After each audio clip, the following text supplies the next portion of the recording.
வீட்டில் இருக்கும் போது உலகம் உன்னை மதிக்கும்.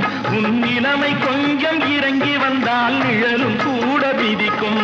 மதியாதார் தலைவாசல் மிதிக்காதே என்று மானமுள்ள மனிதனுக்கு அவ்வை சொன்னது. அது அவ்வை சொன்னது, அதில் அர்த்தம் உள்ளது. பரமசிவன் கழுத்தில் இருந்து பாம்பு கேட்டது, கருடா சௌக்கியமா?